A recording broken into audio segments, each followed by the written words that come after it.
Rhett, could you update us on the right tackle position? Have y'all settled on the starter there yet? We've got a pretty good idea. We haven't kind of etched anything in stone yet, but Pat Miller's been working there a lot the last couple days, as well as Sean Coleman some. And then Avery Young's still taking reps there, but he's also been taking reps inside at guard as well. So we haven't decided anything yet, but we think we're getting pretty close. Is there a good chance that Avery might stay inside at guard? It's possible, yeah. As we've gone through camp, we've started to see where we have strengths in certain places on our line. And, some guys move around, and he's really one of those guys, to be honest with Avery, that's talented enough to play all 5 positions. I mean, he really is. And we think he's going to be a big-time player for us. And so you never know, but you're going to go through the season SEC, you're going to have injuries. So you're going to have to end up mixing and matching. So a lot of that up to this point has been seeing who we can be able to have that can play multiple spots. And probably here in the next day or so, we'll kind of go ahead and settle in and lock him in for the first game. Which guard spot has Avery been playing at? Has he been playing? We've rotated him at both, but he's primarily been on the left side. How about the wide receiver position, Rhett? Update us on the starters there, and who do you think is going to fill in as far as the depth? Yeah. There's still guys like Quan Bray and Jalen Denson. They've been the most consistent. They've been the most steady. Then they should be. They're older guys. They're going to be juniors. They've had a year in our system before. And so they're guys that we're expecting to step up and lead us not only from a leadership role, but for making plays and kind of setting the expectations of how we want people to practice. CJ's another guy who plays a bunch of different positions for us, and he's a guy that plays out there some too and has done a nice job, and a junior. A couple of the younger guys that we're expecting to come on and do big things are Ricardo Lewis, Sammy Coates. I've alluded that Marcus Davis has done some nice things too, and then Trevon Reed as well in the mix. I know CJ's a tight end, but is it possible that he could be a leading receiver for this team? Is that something that, if things go, sort of a certain way, he could do that? It's probably possible. I'll be honest right now, I don't know who our leading receiver is going to be. We've had it be different positions the last couple of years, but he's been one of those guys that has shown himself to be very dependable. We feel like we've got a lot of trust in him right now.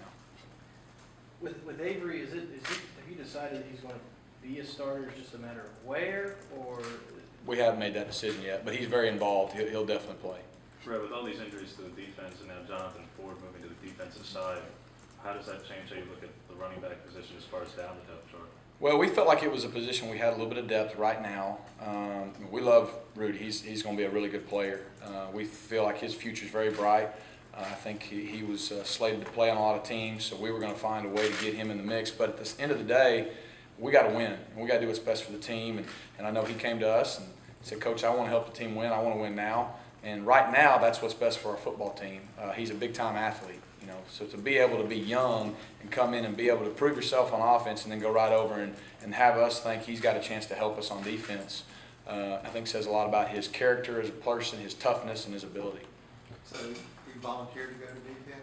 Yeah, I think he knew it was a position of need, and he went to Coach Malzahn and said, "Coach, I want to help the team win." And I think, we talked for a little bit. There were some spots over there that maybe we needed some help with from depth perception, and so they decided to make that move. You talk about Pat Miller's improvement this fall and what he's shown you on the field. Yeah, I think it's been good. He got a lot of reps in the spring, and he's really come on as fall camps come on. He's a real big, strong guy, so he's really good in the run game. He's gotten much better in his pass protection, so he's been a bright spot in camp for sure.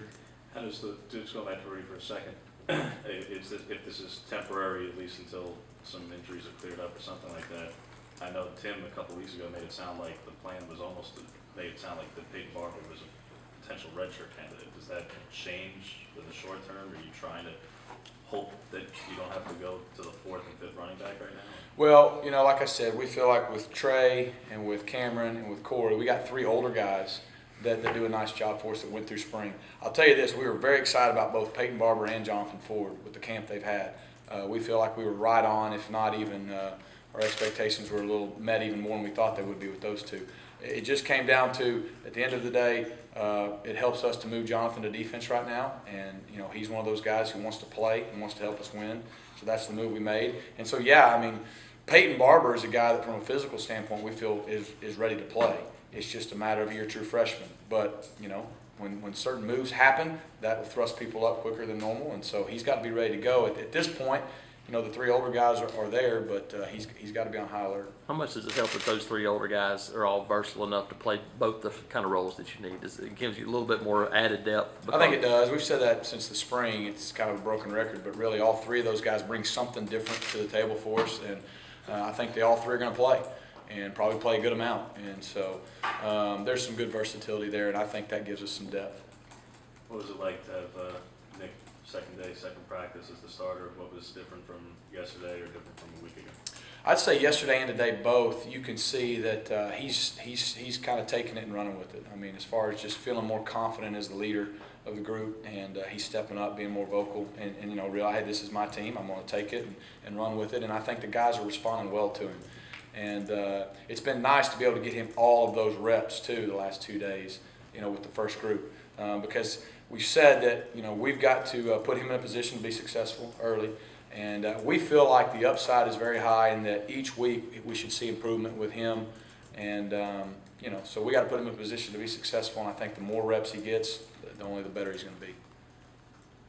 You've got something like 4 or 5 players on offense that have played quarterback before in high school. Mm-hmm. How much does that help as far as the learning curve at times? It helps a lot. We love recruiting quarterbacks, not only to play quarterback, but guys that maybe are going to project at other positions, because I think it gives you guys that are usually pretty smart. They understand the game, they understand defenses, and so quicker than most guys, they understand not just what they do on each play, but the whole concept of the play and the whole offense.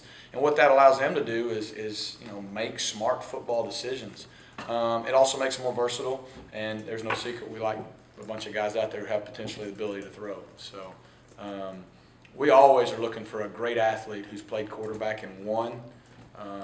Cody Burns is the type of guy. I mean, those kind of guys are Darvin Adams was a quarterback. I mean, I could go on and on. We like those kind of guys. You got Nick back there who's obviously played corner before, so you ever had that much of a mix of guys that have played everywhere? And I don't know. I don't know. That's probably got to help him a little bit, having been on the other side of things. But like I said, I think the more versatile guys are, the better football player all around they are. When did you know that Nick was going to be the guy? Was there any one moment, one play, that you boil it down to, this is what showed you, okay, he's going to be our starter? It was a steady process. The first scrimmage we went live, really I thought every quarterback did a really good job of not flinching, hanging in, taking shots. But you could tell right then it didn't affect him one bit. And then the second scrimmage, they weren't live, but I thought he really settled in, and with what we were asking him to do, felt confident, was calm. When good things happened, didn't rattle him. When bad things happened, didn't rattle him. He just was steady. He obviously can make plays. And, so I think after those 2 scrimmages, had a pretty good idea, but it was more just trying to confirm it with more reps and see if he kept getting better or not, and he did. And so, like I said, part of coaching is putting not just him, but all of our players in a position to be successful. So, it's up to me and it's up to us as coaches to that first game and second game and so on to give him what he can handle, and I think we'll be able to grow game by game. In those scrimmages, what's the best play that Nick's made?